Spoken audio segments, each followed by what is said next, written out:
दोस्तों आपने माजा और फ्रूटी का तो गर्मियों में काफी मजा लिया ही होगा। ये सभी ब्रांड्स ये कहते हैं कि ये 100% मैंगो से बने हैं, लेकिन क्या ये सच है? क्या सचमुच फैक्ट्री में इन ड्रिंक्स को बनाते हुए सिर्फ मैंगोस का ही यूज होता है? और अगर ये बनती भी है तो कैसे? अगर इन जूसेस को सचमुच आमों से ही बनाया जाता है तो हर बोतल पर क्यों लिखा होता है कि इसमें आर्टिफिशियल फ्लेवर्स ऐड किए गए हैं? आखिर क्या प्रोसेस है जो पेड़ों पर लगे आमों को इन फ्रिज में पड़ी बॉटल्स में बदल देता है? आज जानेंगे हम ये सब, तो बने रहिएगा हमारे साथ वीडियो के अंत तक। वीडियो शुरू होने से पहले चैनल को सब्सक्राइब करना और बेल आइकन दबाना मत भूलिएगा। तो पहले बात करते हैं कि मैंगो को इन फैक्ट्रीज तक आते कैसे हैं। जैसा कि आपने देखा होगा कि आम के पेड़ बहुत बड़े होते हैं, इसलिए इन पर से इन आमों को निकालना भी एक बड़ा चैलेंज है। इसलिए इसमें हम हार्वेस्टिंग एड्स की मदद लेते हैं। नीचे के आमों को तो हाथ से ही तोड़ लिया जाता है, लेकिन इससे ऊपर के आमों के लिए एक पिकिंग स्टिक का इस्तेमाल होता है, जिसके आगे मैकेनिकल जॉज लगे होते हैं जो स्टेम को काट देते हैं और आम नीचे गिर जाता है। इससे भी ऊंचे आमों के लिए एक हाइड्रोलिक लेडर का इस्तेमाल किया जा सकता है, जो एक क्रेन से अटैच्ड होती है। आमों को तोड़ने के बाद सीधा एक ट्रैम्पोलिन में फेंक दिया जाता है, जिसके बाद नीचे गिरे आमों में से स्टेम या इसकी डंडियों को रिमूव किया जाता है।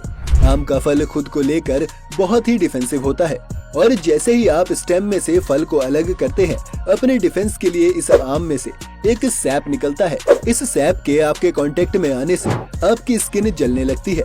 साथ ही अगर ये सैप आम पर गिर जाए तो इसे डैमेज भी कर सकता है।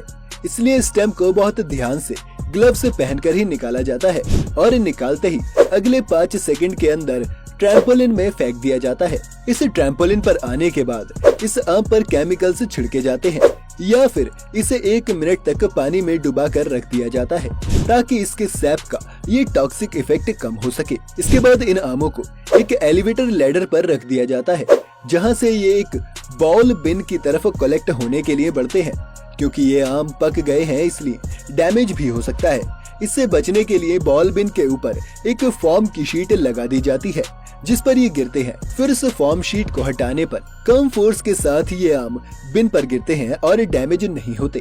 इसके बाद इन्हें स्टोर करने के लिए बड़े बड़े स्टोर हाउस में भेज दिया जाता है, और यहाँ से फिर ये फाइनली जूस बनाने के लिए फैक्ट्री में भेज दिए जाते हैं। ट्रक भर कर आम जब फैक्ट्री में आते हैं तो इन्हें अनलोड करने के बाद एक वॉशिंग प्रोसेस से गुजारा जाता है, जिसमें पानी में बहते बहते ये आम फैक्ट्री के अंदर आते हैं।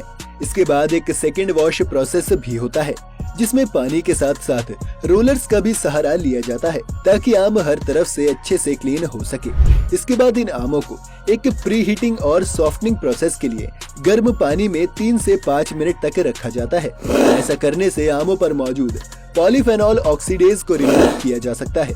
साथ ही इससे आम का कलर और उसका फ्लेवर भी काफी हद तक इम्प्रूव हो जाता है। इन आमों के साफ होने के बाद कन्वेयर बेल्ट पर चलते हुए ये आम रोलर्स पर गिरते हैं, जिसके आसपास फैक्ट्री के कर्मचारी मौजूद होते हैं।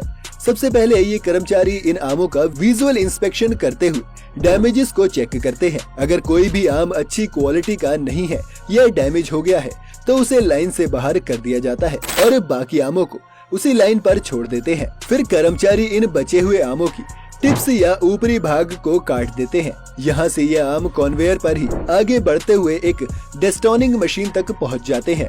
ये डेस्टोनिंग मशीन बिना किसी वेस्टेज के बहुत ही एफिशिएंट तरीके से आमों की गुठलियाँ और उसके छिलके को रिमूव कर देती है। जिसके बाद ये एक पल्पिंग और एक्सट्रैक्टर मशीन के अंदर चले जाते हैं। इस मशीन में ये आम से जूस में बदल जाते हैं। अब इसमें 2 तरह के जूसों की कैटेगरी बन जाती है, विद और विदाउट पल्प। इन दोनों ही तरह के जूसेस को निकालने के लिए अलग अलग तरह के फिल्टर से लगाए जाते हैं। इस जूस को निकालने के बाद अब बारी है इसे एक जूस डिग्रेसर में भेजने की, जहां पर इस जूस में से सभी एयर पार्टिकल्स को रिमूव किया जाता है, ताकि जूस में ट्रैप्ड ऑक्सीजन इसे ऑक्सीडाइज्ड करके खराब न कर दे। डिग्रेसिंग मशीन में ये जूस 90 से 95 डिग्री सेल्सियस के तापमान पर 10 से 15 मिनट तक रहता है। अभी इस मैंगो जूस के साथ एक परेशानी ये भी है कि इसकी डेंसिटी बराबर नहीं है। साथ ही इसमें कुछ छोटे और कुछ बड़े पार्टिकल्स हैं, जो आपके जूस का टेक्सचर खराब कर सकते हैं। इस समस्या से निपटने के लिए इसे एक होमोजेनाइजर मशीन में डाला जाता है, जहां 20 से 25 मेगापास्कल के प्रेशर पर इसे 2 से 3 बार होमोजेनाइज किया जाएगा। इस प्रोसेस के बाद बड़े से बड़े पार्टिकल्स भी 1 से 5 माइक्रोमीटर के साइज के हो जाते हैं। होमोजेनाइज मैंगो जूस को इसके बाद स्टेरिलाइजेशन प्रोसेस के लिए आगे भेजा जाता है। स्टेरिलाइजेशन प्रोसेस वो प्रोसेस होती है जिसमें किसी भी जूस में मौजूद हार्मफुल बैक्टीरियाज को मारा जाता है। इस जूस को स्टेरिलाइजेशन मशीन में डालकर 62 से 85 डिग्री सेल्सियस के बीच कई साइकिल्स में हीट किया जाता है और फिर जल्दी से इसे ठंडा भी कर लिया जाता है। इस पूरी प्रोसेस से जूस की शेल्फ लाइफ काफी बढ़ जाती है। इस जूस को इसके बाद बड़े बड़े स्टोरेज टैंक्स में स्टोर करके रख लिया जाता है ताकि जब सीजन खत्म हो तब भी कंपनी के पास जूस बेचने के लिए हमेशा जूस रहे। एक तरह से आप ये भी कह सकते हैं कि आप जो जूस पी रहे हैं वो फ्रेश नहीं है, बल्कि हो सकता है उसे 6 से 7 महीने पहले फैक्ट्री में बनाया गया हो। इस जूस को इतने वक्त तक स्टोर करने का एक नुकसान ये है कि जूस अपना फ्लेवर लूज करने लगता है, इसलिए कंपनी को इसमें आर्टिफिशियल फ्लेवर्स डालने पड़ते हैं और इसलिए हर जूस की बॉटल्स में आर्टिफिशियल फ्लेवर्स एडेड लिखा होता है। इसलिए नहीं क्योंकि वो जूस असली आम से नहीं बनता, बल्कि इसलिए क्योंकि इतने वक्त तक स्टोर होने के कारण वो अपना मैंगो फ्लेवर ही लूज कर देता है। खैर इसके बाद इस जूस को फैक्ट्री के बॉटलिंग प्लांट की तरफ आगे भेजा जाता है, जहाँ एक ऑटोमेटेड प्रोसेस सबसे पहले बोतल्स को धोकर अच्छे से स्टेरिलाइज कर लेता है और उसके बाद इन बोतल्स में जूस को भरकर कैप्स को भी एक ऑटोमेटिक मशीन लगा देती है। आखिर में इन बॉटल्स पर लेबलिंग कर दी जाती है और ये जूस आपके फ्रिज तक आने के लिए अब पूरी तरह से तैयार है। तो दोस्तों देखा आपने कि कितनी मेहनत से एक आम से फ्रूट जूस बनाया जाता है और कितने स्टेप्स के बाद ये आप तक पहुंचता है। उम्मीद है इस वीडियो से आपने कुछ नया जरूर सीखा होगा। ऐसे ही और वीडियोस देखने के लिए चैनल को सब्सक्राइब करें और अगर ये वीडियो आपको पसंद आया हो तो वीडियो को लाइक करना और बेल आइकन दबाना मत भूलिएगा।